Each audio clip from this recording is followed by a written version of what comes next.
Hola, bienvenida nuevamente. Esta vez tenemos una revisión cosmética muy interesante sobre una materia prima, un tensoactivo en específico, muy utilizado en cosmética natural. Es la revisión del cocoil y cetionato de sodio, mejor conocido como SCI. La higiene personal y los limpiadores. La higiene es una práctica que consiste en mantenernos limpios, tanto a nosotros mismos como a nuestro alrededor, para prevenir enfermedades. Con la piel pasa lo mismo. Es importante tanto mantenerla limpia como cuidar de la salud de la misma. Muchas veces el ambiente, las secreciones del cuerpo, los productos cosméticos hacen que la piel y nuestro cabello se ensucie. Por ejemplo, estas son algunas impurezas de las que podemos encontrar adheridas a un cabello. Es aquí donde son importantes los agentes limpiadores, tanto para la piel como el cabello, y es una realidad de que nosotros tenemos un acceso a una gran cantidad de variedad de estos ingredientes limpiadores. ¿Cómo está constituido un limpiador? De manera muy general, hablando de los limpiadores tanto de textiles como de cabello, de piel, etc., estos están constituidos por agua, por pigmentos, ocasionalmente, suavizantes, estabilizadores o binders, fillers o texturizantes, conservadores, tensoactivos, que es una parte muy importante porque son los que dan la limpieza como tal y la espumación, y fragancias. Esto es de forma general cómo está constituido un limpiador. Vimos que los tensoactivos eran muy importantes, pero ¿qué son los tensoactivos también llamados surfactantes? Bueno, los tensoactivos son sustancias que influyen por medio de la tensión superficial en la superficie de contacto entre dos fases, por ejemplo, entre dos líquidos insolubles uno en otro. El término surfactante es un anglicismo que proviene de una palabra inglesa que significa agente activo de superficie. Son componentes que ayudan a disolver o emulsionar las sustancias insolubles en agua como los aceites, grasas, suciedad, etc. Si notamos del lado derecho, un surfactante o un tensoactivo está constituido por dos diferentes partes. Esta es la parte de la cabeza o zona hidrofílica y la parte de la cola o zona hidrofóbica. Estos términos en química quieren decir que esta parte es muy afín al agua, ya que lo igual disuelve lo igual, y esta parte de la cola es muy soluble en grasas, tendiéndose a orientar según estén sustancias hidrofílicas o sustancias hidrofóbicas. Esta dualidad en química se conoce como molécula anfipática o anfifílica. La mayor parte de los jabones, detergentes, dispersantes, emulsionantes, espumantes, bactericidas, inhibidores de corrosión y antiestáticos tienen este tipo de características. Clasificación y modo de acción. La mayor parte de los tensoactivos se puede clasificar de acuerdo a sus cargas, si las presentan o no las presentan, y también por su solubilidad. Estos se van a clasificar como tensoactivos aniónicos, catiónicos, no iónicos y anfóteros. Dentro de los tensoactivos aniónicos tenemos características muy interesantes, y esto es que su cabeza, la cabeza polar o esa zona que es más soluble en agua, esta sería la zona soluble en grasas, esta zona tiene una carga negativa por lo general y puede atraer ciertos compuestos positivos o se encuentra en disolución junto con una sal. Los catiónicos tienen dentro de su molécula una cabeza que tiene una carga positiva. Y esta carga positiva puede estar parcialmente unida a una carga negativa como esta del bromo. Sin embargo, su carga parcial es positiva. Para los no iónicos no tienen una carga como tal en su cabeza, pueden tener grupos OH y esta parte que es la cola es la que le confiere esa característica no iónica. Esta característica de la cola es la que va a decidir a dónde se une. En los anfóteros podemos encontrar coexistiendo dentro de la misma cabeza tanto grupos con carga positiva como grupos con carga negativa. Estos tipos de tensoactivos se conocen con ese nombre, anfóteros. Para los tensoactivos que vamos a analizar en esta revisión, tenemos que el SCI pertenece a la primera categoría, pertenece a los tensoactivos llamados aniónicos. Dentro de esa serie de tensoactivos podemos encontrar algunos muy conocidos como los jabones. ¿Cómo actúan estos surfactantes en las superficies? Si nosotros imaginamos que aquí hay un tejido y aquí tenemos una mancha de grasa, los tensoactivos van a actuar uniéndose a las partes a las que le son más afines. Por ejemplo, la colita se va a unir a la parte grasa y la cabecita que tiene afinidad por el agua se va a orientar hacia la misma. Se van a ir uniendo hasta que logren bajar la tensión superficial y van a poder ir desprendiendo la grasa. Al momento de desprenderse las grasas, ese proceso va a ser continuo y ellas van a lograr formar ciertas estructuras conocidas como micelas. Los jabones tienen propiedades físico-químicas muy similares a los detergentes, sin embargo la naturaleza química es distinta. Los jabones se van a formar por un proceso denominado saponificación, aunque también pueden contener partes que no saponifican o grasas no saponificables. Por lo general, el proceso de saponificación incluye un triglicérido, una base fuerte, sea hidróxido de sodio o hidróxido de potasio, y el producto de ellos es un glicerol, que es un tipo de alcohol, más 3 moléculas de ácidos grasos conocidas como sales de ácidos grasos, que es la parte jabonosa. Esa es la reacción general por la que conocemos la producción de un jabón. En el aceite de oliva, por ejemplo, el triglicérido predominante es la trioleína. Esta está formada exclusivamente por este glicerol más ácidos grasos del tipo oleico. La reacción de saponificación de la trioleína con hidróxido de sodio origina un jabón, que se conoce los resultados como oleato de sodio, y a su vez libera glicerol o glicerina. Esto es muy interesante porque son los subproductos de la saponificación. Y para distinguirlos de nuestros tensoactivos había que hacer una aclaración. Sí son tensoactivos, sin embargo tienen una naturaleza química diferente. La industria de los agentes tensoactivos consume grandes cantidades de materias primas, sobre todo petroquímicas, como los alcanos lineales, los alquenos, los alcoholes, los etilbencenos, óxidos de etileno, entre otros, así como de grasas naturales. Aproximadamente, para que nos demos una idea, en el mundo se consumen unas 6.000 millones de toneladas de compuestos tensoactivos al año, por lo cual representan una gran parte del mercado del cuidado personal, pero también de otros tipos de mercado.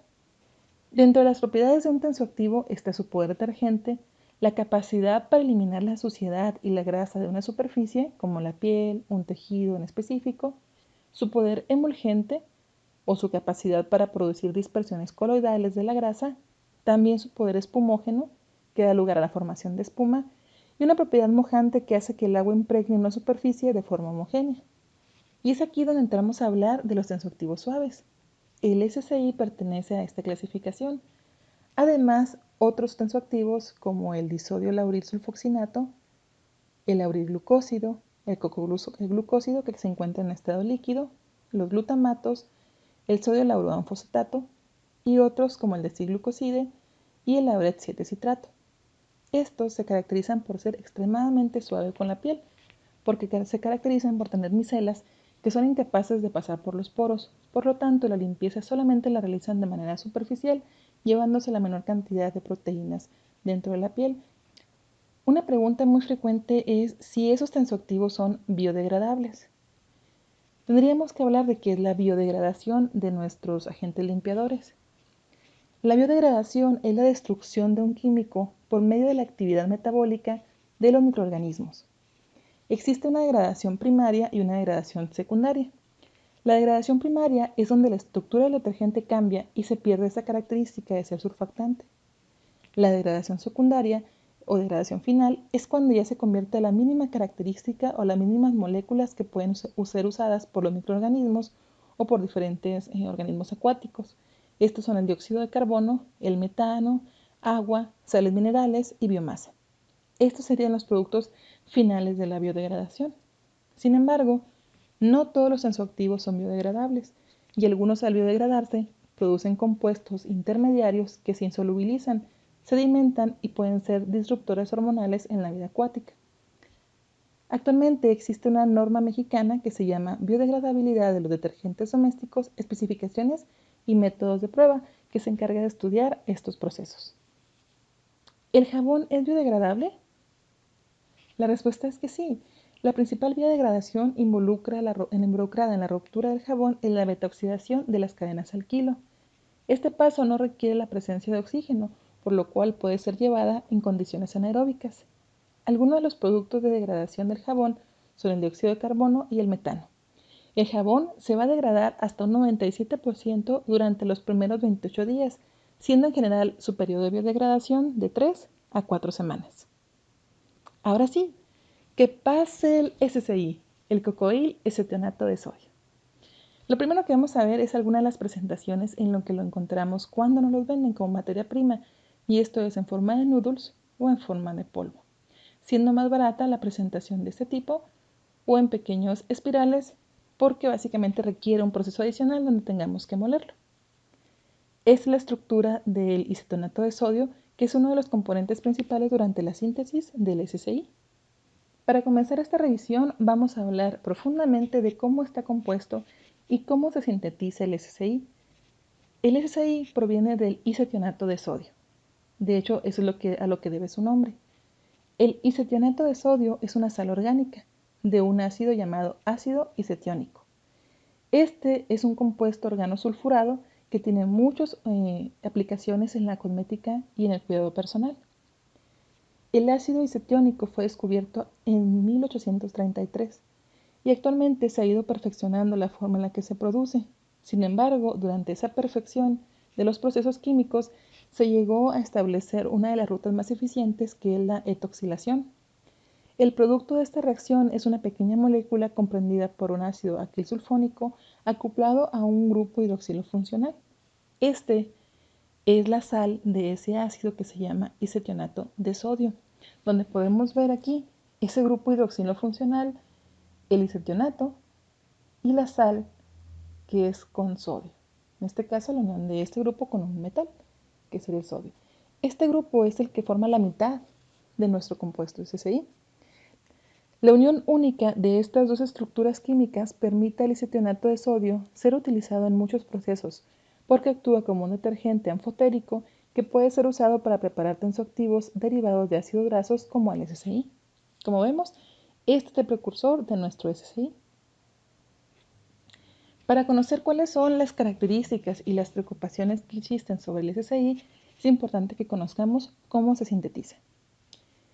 Cuando nosotros vamos a sintetizar el SSI, y esta palabra ya nos deja ver que no es un detergente natural, sino por un proceso de síntesis, necesitamos hidróxido de sodio y dióxido de sulfuro.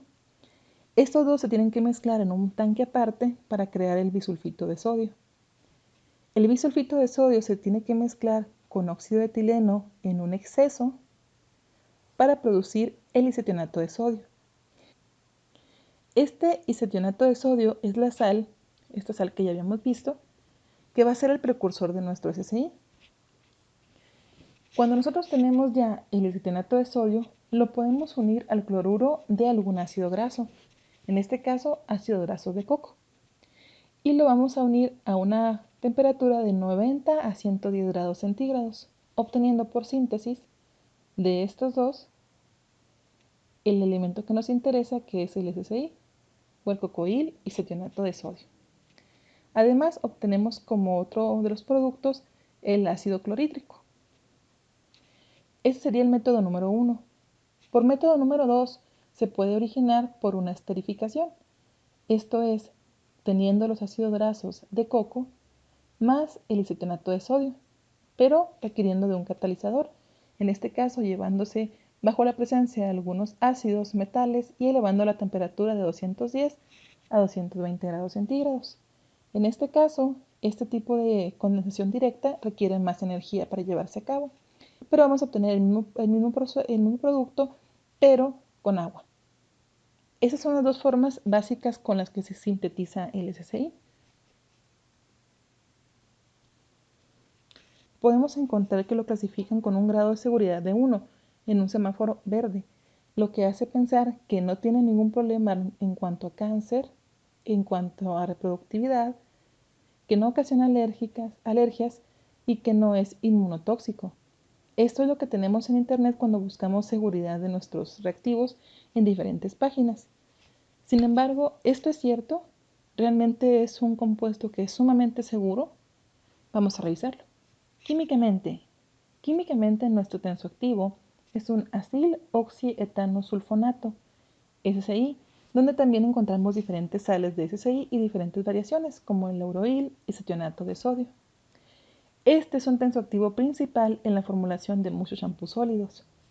La parte hidroxilo, que habíamos visto anteriormente del isetionato de sodio, es utilizada para esterificar ácidos grasos como el de coco, produciendo compuestos que contienen esa parte hidrofílica que es el isethionato y la parte hidrofóbica o lipofílica que es la cadena carbonatada que proporciona el ácido graso, en este caso el coco. ¿Es biodegradable? Sí. La combinación de los ácidos grasos y la funcionalidad del isethionato hacen que este tensoactivo sea biodegradable, capaz de actuar en condiciones de agua dura rica en sales, siendo una de las características más apreciadas cuando vemos el SSI, cuando lo vemos en venta. En la parte derecha podemos ver cómo se fusiona, en este caso mediante la esterificación, los ácidos grasos del coco más el isethionato de sodio para dar el SSI más agua. Y esto sería el compuesto que nosotros utilizaríamos, ese polvo blanco que usamos directamente en las barras de champú. El SSI, como vimos, es un tensoactivo suave. Los estudios tanto in vitro como in vivo han demostrado que es suave porque hace menos daño a la barrera de la piel en comparación a jabones y otros surfactantes como el SDS. Los estudios realizados in vivo han demostrado que las micelas de SSI no pueden penetrar la piel a través de los poros, por lo cual no causan disturbios en la estabilidad de la piel. Asimismo, se ha demostrado que es más suave con las proteínas de la piel que el jabón. Sin embargo, la penetración en la piel es dosis dependiente, por lo cual debemos trabajar sobre porcentajes adecuados dentro de la formulación. Con las barras de champú que contienen SSI es posible trabajar un pH en los preparados ácido, ya que este es estable de 5.5, 7.5. Ese es el estudio que se realizó en cuanto a proteínas y colesterol y qué tanto se remueven de la piel. En el caso de qué tanto remueven las proteínas de la piel, el jabón remueve una mayor cantidad de proteínas en comparación con las barras Indet elaboradas con SSI. Mientras que en el caso del colesterol, el comportamiento fue muy parecido. Las microgramos de colesterol que se removieron, ya vimos que el colesterol es un lípido importante en la piel, que removió el jabón, fueron más grandes que las que se removieron con la barra Indet. Esto demuestra el comportamiento, pero sobre todo comparativo, entre el jabón y las barras Indet. Pero ahora vamos a hablar sobre la revisión que se ha hecho de este ingrediente para uso cosmético. Y en este caso, estas revisiones las realiza el panel de expertos de la CIR, que tiene su sede en Washington, en Estados Unidos. Este panel de expertos de la CIR es encargado de realizar todas las evaluaciones de aquellos ingredientes que se piensan usar de manera cosmética. En 1993 se realizó la primera revisión para el SSI y esta última data del 2013, siendo diferente ya que se añadieron las distintas sales del SSI y también se sometieron a su revisión. En la primera revisión de 1993 se determinó que es seguro para su uso en formulaciones cosméticas al 50% como máximo, en productos OFF, eso quiere decir aquellos que requieren lavado, y a un 17% en productos ON, aquellos que se dejan puestos. El primer parámetro que evaluaron fue solubilidad, y vieron que debido a su baja solubilidad en agua, solamente 0.01% en peso a 25 grados, el SSI no es adecuado para su uso en productos de limpieza líquidos. Sin embargo, un método para mejorar esta limitada solubilidad en agua es combinarlo con otros tensoactivos, como los tauratos, anfoacetatos y las betaínas, ¿sí? Como la cocobetaína. Sin embargo, esta combinación de tensoactivos produce una disolución relativamente turbia, lo que nos impediría hacer champús transparentes, y esto tiende a separarse durante el almacenamiento. Quiere decir que sí podemos agregar nuestro SSI a una preparación líquida, sin embargo, esta va a tender a separarse con el transcurso del tiempo. Y vienen después las pruebas importantes que se hicieron respecto a preocupaciones muy puntuales. Y esos fueron los resultados de las pruebas. Respecto a teratogenia, el SSI no presenta efectos teratogénicos, asimismo no presenta citotoxicidad. Sobre irritación ocular, la irritación ocular fue suave a lo largo plazo y no presenta fototoxicidad, irritación en la piel. En concentraciones superiores a 49%, se encontró una ligera irritación en la piel de los conejos. El SSI no es sensibilizador para la piel, no es alergeno y no produce dermatitis hasta una dosis superior a 47.5%. Toxicocinética. El SSI no penetra en la piel debido a que las micelas generadas tienen un radio mayor que los poros. Asimismo, no altera la función de las proteínas de la piel. Ese estudio se los presenté anteriormente. Mutagénesis. La prueba directa como SSI provisto por diferentes casas productoras de SSI dio negativo a la prueba de Ames, que es una prueba de mutagénesis específica. Irritación a mucosas en polvo. Esta irritación data del uso en polvo del SSI, y aquí tenemos que separarlo en dos puntos. El SSI como reactivo químico, como polvo, tiene un comportamiento de irritación y una vez disuelto tiene otras características. Si hablamos del SSI como reactivo, se tienen que tener mucho cuidado y es un irritante alto. Se deben tomar las medidas necesarias en cuanto a protección y uso de mascarilla. Sin embargo, una vez mezclado y una vez trabajándose dentro de una formulación, las características del SSI cambian. Otras características que se analizaron dentro del estudio fue cuál fue el porcentaje de bacteria activa, que en este caso es la materia lavante y es de un 85% aproximadamente. Los ácidos grasos libres, que el SSI tenía un 14% máximo, y un pH al que eran estables las soluciones, que fue de 5 a 7 aproximadamente para esta revisión. Y este número Cas pues, es un identificador químico único que existe para los diferentes compuestos y ese es el que le corresponde al SSI. ¿Tiene el SSI certificaciones naturales? La respuesta es no. No cuenta con certificaciones ni francesas, ni alemanas, ni de otro país, porque el SSI como tal es un tensoactivo que proviene de diferentes procesos de síntesis. No tiene un certificado ecológico, ni por VDIH, ni por Cosmebio, ni por Ecocert. En cambio, esta es una hoja para Ecocert, el que sí lo tiene es el SCS. Curiosamente, el Ecocert acepta otros tensoactivos que pueden ser más agresivos para la piel, como el lauril sulfato de sodio. Esta es otra hoja donde podemos ver a los diferentes emulsificantes y surfactantes o tensoactivos y podemos ver que no existe uno para el SSI. Ahora, ¿cuáles son las preocupaciones actuales sobre el SSI? No sé si lo sabían o si ya han estado investigando, pero básicamente la preocupación es la etoxilación. Los ingredientes etoxilados se denominan así porque para su producción se han empleado un proceso químico denominado etoxilación. Este consiste en añadir óxido de etileno a diferentes sustancias químicas, por ejemplo ácidos grasos, alcoholes, aminas, fenoles, con el objetivo de que se hagan más solubles en agua. Los productos que se generan se utilizan como tensoactivos y algo muy interesante es que esta etoxilación tiene dos componentes claves y lo vamos a ver aquí abajo. Cuando nosotros queremos trabajar con el óxido de etileno para producir la etoxilación, no solamente este reactivo con el que está reaccionando, sino que el momento en que él se usa como intermediario para producir otro compuesto, se puede generar en cierto ratio o en cierta tasa otros compuestos secundarios, como el 1,4-dioxano. Este dioxano también se puede obtener porque el etileno o el óxido de etileno se puede dimerizar. Esto es, se unen dos unidades iguales de etileno y se forma esta estructura abierta llamada 1,4-dioxano. Y este 1,4-dioxano sí que nos debe de preocupar. El dioxano actualmente se encuentra en esos compuestos que están en el foco de atención dentro de todos los servicios de salud. Una de sus principales características es que es sumamente soluble en agua, por lo que es capaz de contaminar los mantos acuíferos. Cuando los contaminan es casi imposible retirarlo de las fuentes de agua porque tiene el mismo punto de ebullición que el agua, porque no es destilable y porque la única forma que se ha visto de poderlo quitar, a pesar de muchos intentos, es mediante la degradación por bacterias. Este 1,4-dioxano es un compuesto muy soluble, como vimos, y también puede actuar de manera aguda en los humanos. Al momento en que llega al cuerpo, el dioxano tiene 2 o 3 días antes de que se empiece a desechar. Y este dioxano no se acumula de manera crónica, sino que se mantiene en procesos agudos, o sea, de un corto periodo de tiempo, y después es eliminado. Existen pruebas en sangre y orina para determinar la cantidad de 1,4-dioxano en el humano. Sin embargo, tenemos que hacer uso de laboratorios especializados y es importante que lo realicemos a los 2 o 3 días máximos de la exposición que creamos haber tenido hacia el dioxano. Ahora, ¿se considera carcinogénico como tal?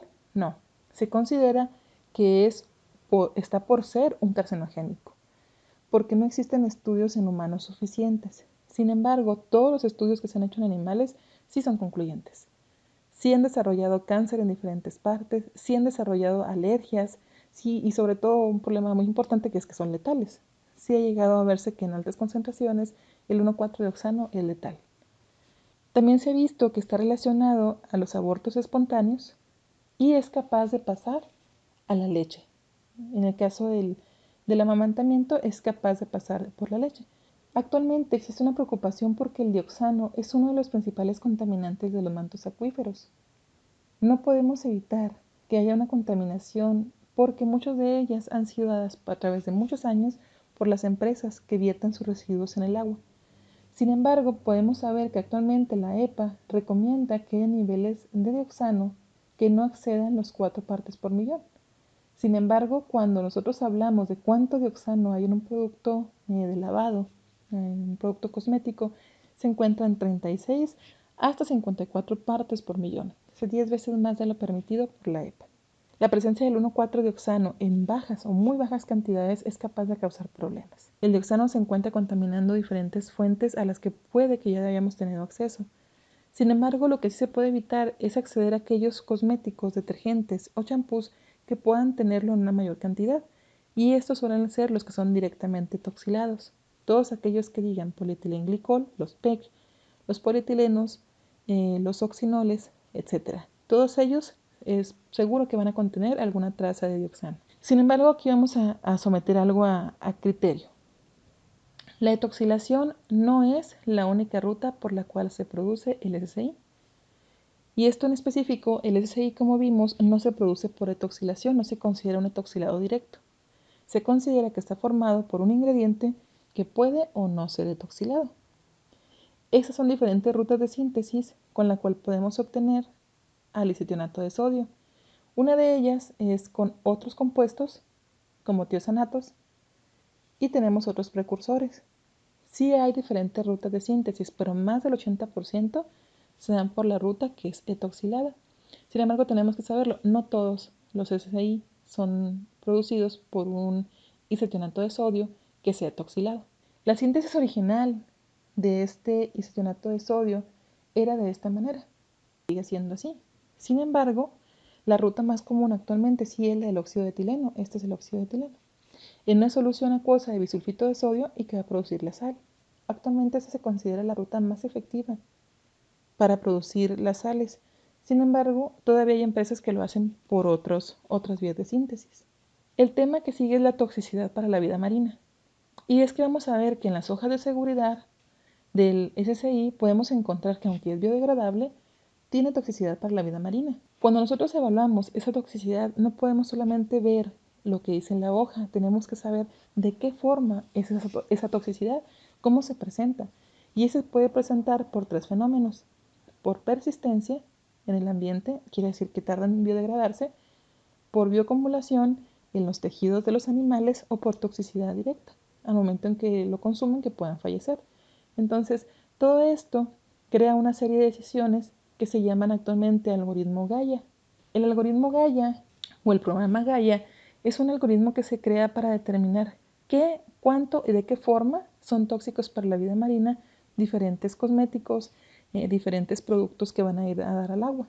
Entonces, para que nos demos una idea, el SSI sí es biodegradable, pero cuando se va biodegradando produce ciertos compuestos que pueden afectar en persistencia y bioacumulación o en toxicidad a la vida marina. Si consideramos que en Gaia 0 es no biodegradable y tóxico y 100 es completamente biodegradable y totalmente inocuo, un champú que se elabora con SSI, por ejemplo, con esta formulación 16% de tensoactivo cocobetaína, SSI, lauroanfosetato y lauril sorcosinato. Este champú, cuando se sometió al algoritmo Gaia, tuvo un puntaje de 71. Quiere decir que presentó penalidades en algunas de estas 3 ramas. Entonces, aquí tenemos que tener un criterio muy bien establecido, muy amplio, porque los tensoactivos por lo general no se usan solos. Cuando ya van a dar a la vida marina, cuando ya van a dar a los mantos de agua, por lo general vienen mezclados con otros tensoactivos y esa unión son las que ya pueden causar ciertos daños a la vida acuática. Para que se den una idea, los tensoactivos más suaves que estamos usando en el mercado tienen un impacto en la vida acuática. Entonces no es solamente decir, es que va a dañar la vida acuática, de alguna forma la vamos a afectar. Entonces el Gaia de este tipo de de shampoos sumamente suaves con SSI andan aproximadamente un 71. Ahora imagínense los champús sólidos. Los champús sólidos no se formulan con un 16%, se formulan con un 30, 40, 50, 60, 70 y hasta 80% de tensoactivo SSI. Entonces la SSI ya sí va a bajar, entonces se va a reducir. Y aquí vienen las principales empresas que lo venden. Las empresas que trabajan con el SSI, que lo producen, que lo distribuyen, pertenecen a 3 tiers. El tier 1 son las empresas que tienen la mayor tajada, son las empresas llamadas tier 1 y entre ellas está la empresa BASF, Clariant, Innospec, Nourion, etc.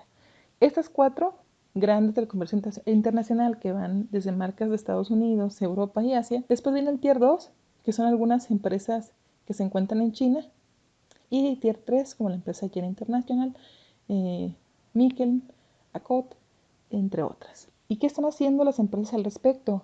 ¿Son conscientes de que los procesos que ellos utilizan pueden causar la formación de diferentes contaminantes? Sí, sí son conscientes. Las empresas manufactureras pueden suprimir la formación de dioxano. Lo hacen mediante una regulación de la reacción. Regulan la temperatura, la porción en la que ponen cada uno de los reactivos. Otra técnica que utilizan es sulfatar.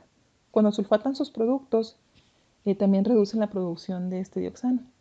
Otra técnica es purgar con gas nitrógeno. Y con estas técnicas que han ido incorporando, llegan a concentraciones menores de 5 partes por millón en producto terminado. ¿Y qué están haciendo los investigadores? Finalmente, el 1,4-dioxano es un problema de salud a nivel mundial. Por lo tanto, existen varios grupos de investigación que están trabajando sobre cómo poder remediar esta situación. El enfoque de ellos no es tanto en cómo eliminarlo de los productos cosméticos. Muchos de ellos tienen alternativas de rutas de síntesis. Otra parte que están trabajando también es en poder conseguir consorcios de microorganismos que sean capaces de degradar el 1,4-dioxano de las fuentes de agua, de los lodos, etc. Ese es, por ejemplo, el trabajo de ellos. También están haciendo revisiones profundas de cuál es el estado actual en las contaminaciones del agua por parte del dioxano. También están encontrando biomarcadores, genes biomarcadores dentro de algunas bacterias que predigan si pueden ser capaces de biodegradar o no al dioxano, para poder tener varias bacterias, identificarlas como potenciales degradadoras y poderlas utilizar en estos consorcios.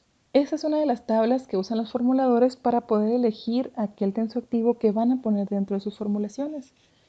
Esta en específico la da Innospec, por eso tiene esta primera columna. Sin embargo, aquí podemos ver al SSI que ellos trabajan y algunas de sus características o cómo lo ven en este tipo de semáforo.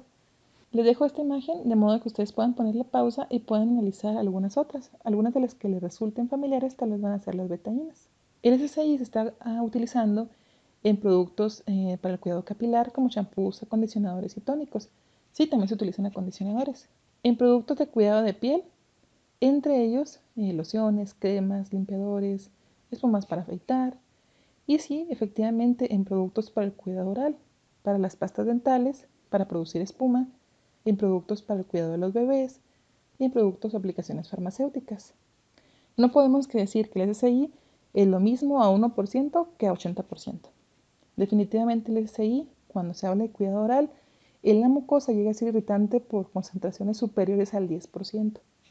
Entonces, para trabajarlo en cuidado oral, se han hecho recomendaciones que dictan que se debe trabajar de un 5% hacia abajo. Si bien es difícil llegar a conclusiones exactas que me digan, ¿lo uso o no lo uso? ¿Me va a dar cáncer o no me va a dar cáncer? Eso tiene que ponerse siempre en contexto. Para empezar, el SSI sí es un tensoactivo suave y es ampliamente utilizado a nivel mundial en distintas aplicaciones sólidas. En cosmética natural, su uso está ampliamente extendido en cosmética sólida. De acuerdo al panel de expertos en cosmética, tiene un comportamiento dosis dependiente, siendo importantes tanto la concentración final, el uso de protección cuando es un polvo y la formulación que se hace con otros tensoactivos, ya que no presentó riesgos importantes como reactivo de teratogenia ni mutagénesis directos.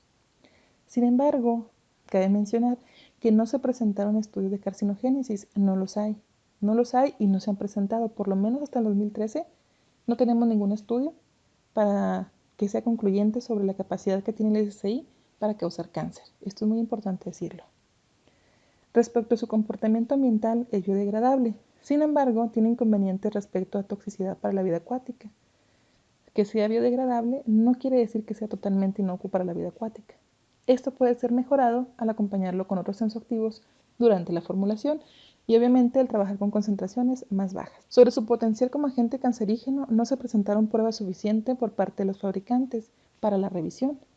Si bien la contaminación con dioxano es una posibilidad latente, el SSI tiene probabilidades superiores de contener dioxano, sí, pero comparándolo con el agua de consumo y con lo que se ha encontrado en agua normal, la que tomamos, la llave, hemos encontrado cantidades muy similares que las que pueda tener el SSI. Además, algo muy interesante es que no es la única ruta de síntesis que tiene el SSI y se encuentran en el mercado versiones llamadas no etoxiladas. Siguiente, es importante que el SSI no puede analizarse como un elemento aislado. Depende mucho de sus coingredientes dentro de una formulación, su concentración, su disposición, su proceso de síntesis y la forma en que nos protegemos cuando lo usamos. Último, no puede considerarse el SSI un tensoactivo natural. El SSI definitivamente es un tensoactivo sintético y como ya lo vimos tiene diferentes pasos para su síntesis. Sin embargo, tiene muy buenas propiedades. Tiene buena espumación, es suave para la piel, pero no cuenta con certificados ecológicos o naturales y se recomienda usarlo con precauciones dentro de las concentraciones seguras. También podemos sustituirlo dentro de nuestras formulaciones por una combinación de SSS con otros tensoactivos líquidos, si es que queremos tener algún tipo de opción. Bueno, esto es todo por mi parte. Espero que les haya gustado la revisión. Créanme que fue difícil encontrar cuáles eran las diferentes vías de síntesis del SSI, pero me expuse a analizar cada una de ellas y ver si eran factibles, y muchas de ellas lo son. Sin embargo, a la industria sí le preocupa mucho el que los procesos sean también muy efectivos, y en esto la vía de la toxilación es la más efectiva para poder obtener ese SSI. Entonces, si bien no es un etoxilado directo, el SSI sí puede tener trazas de algunos compuestos que pueden considerarse potencialmente carcinogénicos. Les agradezco mucho su atención y como siempre, un abrazo. Muchas gracias.